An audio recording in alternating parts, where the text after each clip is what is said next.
Okay, have you ever maybe wondered what was up with all the boar imagery of the sons of Calydon? Or maybe you've made kind of the observation or the joke that, like, for a faction called the Sons of Calydon, there sure is a lot of female representation? Well, I am here to address that first point quite directly, and then maybe shed some light on the second. But here we go. Okay, Calydon is actually a city in Greek myth. Now, it might have been a real city as well. I don't really know. But for the purposes of this that we're talking about Calydon from the Greek myth, okay? So, here's how it goes. It starts with the king, okay? King Aeneas, I believe is his name.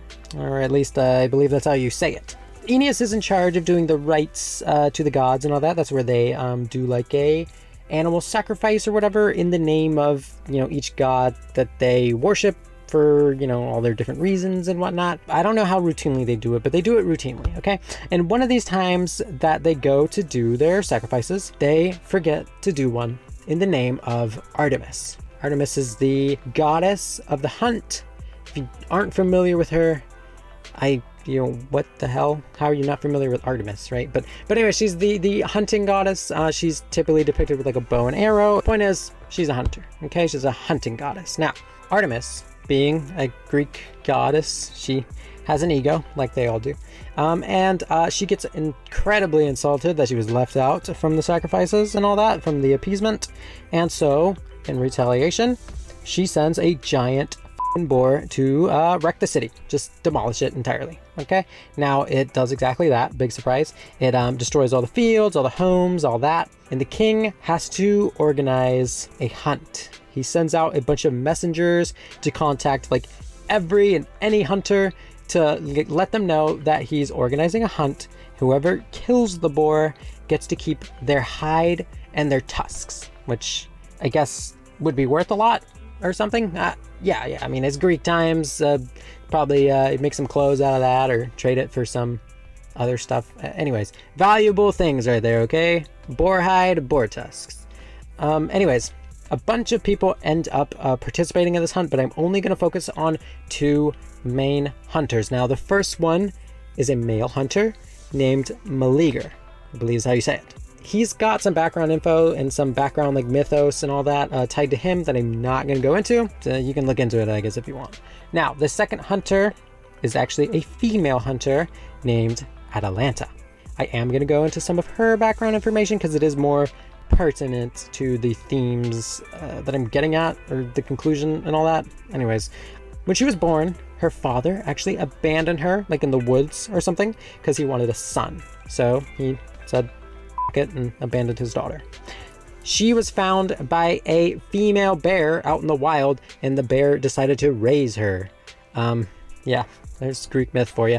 But anyways, that the she bear is actually a symbol that is closely, it's a symbol of Artemis, right? So anyways, as Atalanta grew up being raised by a bear, she became, a skilled hunter, as bears are, I guess. And she became a worshiper of Artemis. She was closely aligned with Artemis, right? Associated with Artemis. Now, if I'm not mistaken, I believe Artemis herself either directly or indirectly sent Atalanta to participate in this hunt for a couple of reasons. I believe the first one is that she wanted to kind of sow division between the hunters because she knew that the male hunters would not want to participate with the female hunter. And the second reason being a kind of a representation of herself, I guess, kind of, you know what I mean? Sending a hunter of her own to kind of show her power or whatever. I don't really know, something like that. Anyways, the hunt. Yeah, the male hunters don't want to participate with the female hunter. Big surprise, right? But it's actually Meleager who convinces them to just do the hunt, right? And so they do, and the hunt is successful. I think some people die. I think quite a few people die. But anyways, in the end, the boar gets slain. The first blow that was dealt, to wound the boar was actually dealt by Atalanta, and the killing blow was dealt by Meleager. But in the end, Meleager takes the hide and he actually gives it to Atalanta, I guess kind of as a show of respect but also an acknowledgement that her wounding blow is what led to them being able to kill it in the first place. Anyways, his uncles don't like the idea of giving the hide to the female, and so they actually take it back. Meleager, in retaliation, decides to kill them. Yeah, he kills them. And then his mother, who has some kind of like item that's like tied to his life or something, like I said, he's got some background and some mythos that I didn't get into, but anyway, she destroys that thing and it ends up killing Meleager. Yeah, so the last hunter left of this hunt would be Atalanta. So kind of like in the end, Artemis, even though her boar that she sent to destroy the city got killed, Artemis kind of comes out on top anyways, because it's kind of her hunter that's the last one left, right? Now, with that story coming to a conclusion, you can see where the inspiration for all the boar imagery comes from, right? There's that, the Calydonian boar, okay? And then you can also kind of draw maybe the conclusion that all the females of the Sons of Calydon are kind of Atalanta-like figures or something. I'd say particularly that comparison works for Caesar King, as she is like kind of the leader who's kind of got like a hero type characterization to her. I think that works particularly well for Caesar, but you could probably say for all of them, you know what I mean? Or you could just say that, you know, it's a gacha game that's primarily all female anyways, and that's why, but I think it's cool to, you know, have this comparison to draw, you know, if you want to. Something that I didn't really talk about at first, but I will talk about now that I've told you the legend, is that the story of chapter 4, like Calydon's story, kind of has a similar way that it plays out in the way that this one does.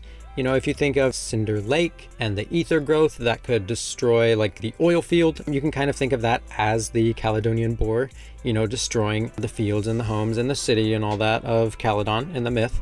And if you think of the Tour de Inferno as the Calydonian boar hunt, in that in the way that a bunch of hunters get invited to participate in a hunt, you know, this is like a bunch of biker gangs come together to participate in a race, you know what I mean? And now if you think about casting the first sparkstone into the lake as landing the first blow to the boar, as Atalanta does to receive the hide, the biker would do to receive the overlordship. So there you go. There's that kind of parallels in how the story of chapter 4 is kind of like the story in the myth. So I think that's pretty cool. I think the way that chapter 4, when they introduce the story of Cinder Lake and everything, they kind of tell it like a myth, you know, like a legend, which I think is very purposefully done to kind of all circle back to Greek myth of Calydon and the Calydonian boar. So I think that's super cool, super neat, really makes you appreciate the story a little more when you know it. So I figured I'd let some people know. So there you go. Some more Calydon appreciation possibly for you. All right, that's about it. So goodbye.